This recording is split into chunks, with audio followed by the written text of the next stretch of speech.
10 steps for baby boomers who are on the cusp of retirement and wondering what to do next when it comes for planning. Hang tight. This one's a little bit long for you guys, and we'll go into some depth here. My name is Justin Hodges. This is Chasing Financial Freedom, and I help baby boomers like you get to retirement successfully and maintain retirement successfully for the long term.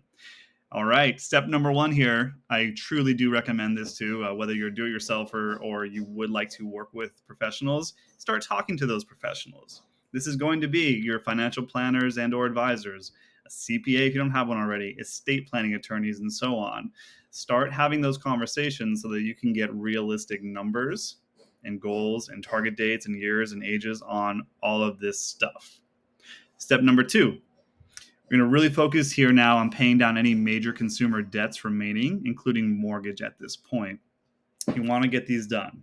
There is a real risk to sequence of returns in your accounts and your portfolios and your income once you do retire.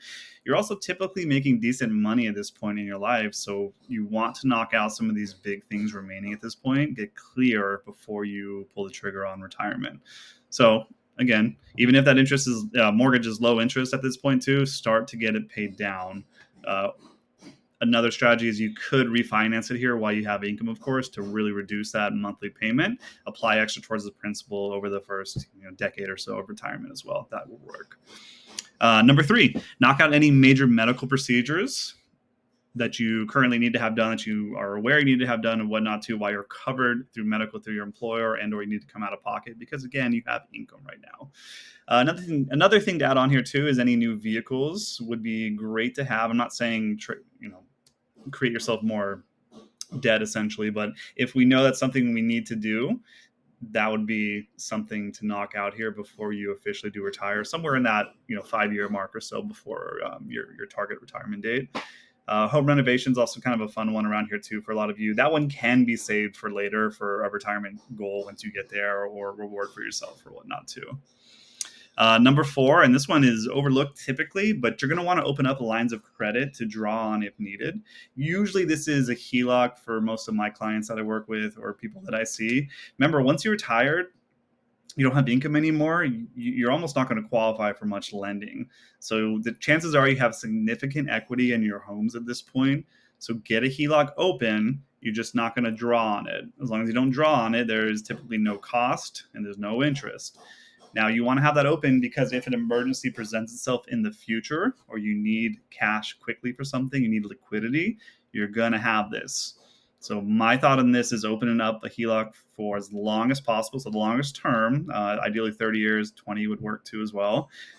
And you want to just, again, have it open. Number five, it's time to start consolidating all of your accounts and get a total portfolio size for yourselves. You need to get a clear estate plan in place. You need to get stuff rolled over typically. And or when you retire, or if you're above age 59 and a half is when you can start to do this. And then you also want to max out your accounts while you can. So if you're 60 years old now and your target retirement date is 65, I know we have 5 years remaining to get you diversified for taxes in the future, to get you diversified for your distributions as well too, and to max those things out too.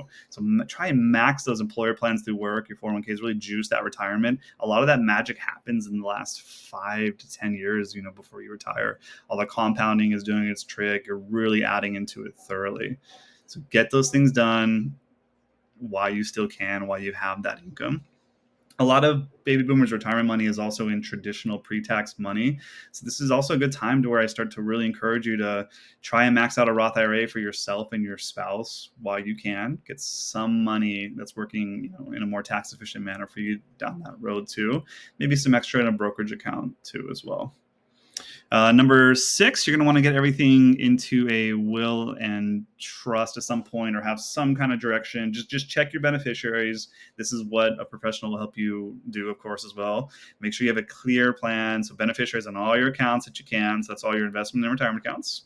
That's typically banks will allow you to do this now too as well. Anything you really can. Now, a simple will usually works for most people, honestly, or you can literally just write it on a piece of paper, get it notarized, and shove it in a fireproof box in your house somewhere and tell the kids, look here. If anything were to happen to me or to us, you can take it another step further and create a trust at some point with an estate planning attorney. Typically, that's when you have a lot more complexity in your lives, or you're worried that there might be infighting from the beneficiaries and so on. If you have a real simple, if you have one child, for example, it's a very simple estate plan typically, and you don't need to bring in a lot of complexity with the trust. But again, if you want to really tidy up all the edges, you can feel free, at least, talk to them essentially. Okay, then number 7, we're going to start to figure out your retirement income from all of your accounts. That's your Social Security, your pension, if you have one, and really create a firm strategy in place there. Also from your portfolio, we want to get a realistic number for you, a budget essentially, if you will, of what you can retire on, what that looks like at a certain age, and what that means for the future too. So that's kind of where the fun starts, in my opinion. Really, it's I've had plenty of clients over the years who think they need maybe 3 or 4 grand to live on too. And after looking through all of their stuff, I said, wow, your fixed income alone from your pension and your social is $3,000. So that means your account, which is $500,000 or $1 million, that's going to generate us a significant amount of additional kind of just really fun money, or just extra bonus money, if you will. And that creates a lot of peace of mind for them too. So I really, really enjoyed that part. Number 8 here too, decide where you want to retire to. Is this going to be where you are right now? Is this going to be somewhere where the cost of living is more affordable? Is this going to be somewhere on a beach, somewhere warmer if you're one of the snowbirds living up there, or maybe you go somewhere colder? So maybe you're an expat and you even leave the country. So start to decide where where your retirement looks like. This doesn't have to be a firm thing written in the sand, but just kind of have an idea for it, really, or we'll wrap your budget all into that as well too. There could be a need to downsize the home here. I do see this amount too, especially for you with children or had children, raised children. Now it's just yourself and your spouse, and there's a lot of square footage, and you may not need that, so you could downsize at that point, especially if you were to move. Number 9, discuss your total income strategy. So we want to get a look at your fixed income here for Social Security. Really, are we going to claim yours at a certain age between 62 and 70? Are we going to claim your spouse's at the same time? Do we do it as early as possible to start getting money out of the system there? Or do we stagger one of these claims, or do we both delay them until 70 to maximize that monthly? There's so much packed in there. Again, but you need to have that discussion and really decide on it yourselves, essentially how you start to trigger that Social Security. Don't forget, Medicare does not kick in currently until you're 65 years old. So you may have enough money on paper and everything else to retire at 62. I may even green light you and say we're good to go at that age. However, we need to consider medical. If your job covers it through retirement, fantastic. I do see that. If not, we have a 3-year gap there. We need to figure out, do we go uncovered and risk that, or do we purchase it on the marketplace on healthcare.gov? That typically would be $1,000 a month. I'm seeing maybe $1,500. Depends a lot on your individual scenario. So that can eat into your accounts, obviously your distribution strategy on the back end, depending on your medical. In your 60s, you're usually is when you start to tap into this medical. That is your biggest cost in retirement a lot of the times. So for some people, 65, we're kind of safer and we do retire there. It doesn't mean you need to stay at work full time. You can typically work part-time, pick that up for yourself and your employer, or keep one spouse working. Usually that's the husband, I joke. And then you can pick up both medical through his employer there still as well. So keep that in mind. Number 10, start to set up your portfolio projections and your overall retirement budget. Here, we're triple checking budgets. We're really getting a firm size of your account. So if we're at $1 million and we're withdrawing 4% a year as our target, we're looking at about $40K a year there, which is approximately $3,000 a month, and not factoring taxes yet. And so we're really, again, I'm going to run that through you. I'm going to say, is this good? Let's go through your budget. Let's add on Social Security into pension if it's applicable. And we're going to really dive into that and say, are you comfortable or not? Is there enough wiggle room too? Or I'm going to have to ask you to maybe we withdraw 3% instead, or 2%, or we could also go up on that spectrum. You might have done really well and you're like, wow, my cost of living is excellent. I'm going to retire somewhere cheaper. I'm doing really well with my budgeting. And we'll talk through maybe withdrawing even more, 5-6%. You may be an empty nester, you may not even have children, and so that could change your portfolio projection too as well, on how much you can withdraw, because the estate planning side at that point is not typically as important if you don't have any children, or institutions, or a church, charity, school, whatever that you really care to give it to, and you want to spend most of what you have. We'll up that a bit.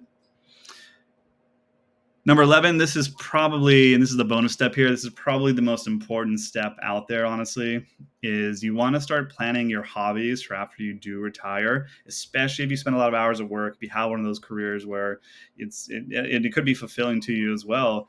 And a hobby could be, I mean, you could work part-time still, is one I see. You could switch into a totally different industry and work at the local nursery, for example, too, and just be outside with plants all day and do 10-15 hours there for whatever hourly wage you'd like. Keeps you busy though, keeps your mind active, keeps your social sphere going, and you make friends, you deal with people. That is healthy. I do see that a lot. It's very important to have either that or hobbies or sports. Pickleball is huge, obviously, for a lot of my retirees. So I really implore you to do that. Pick your hobbies, stay active in life still. Don't just sit on the couch every day and watch the news and TV. That is not good. And then one last bonus there too as well is try to incorporate in something fun every single year that we specifically draw from your account from to enjoy the money you've created.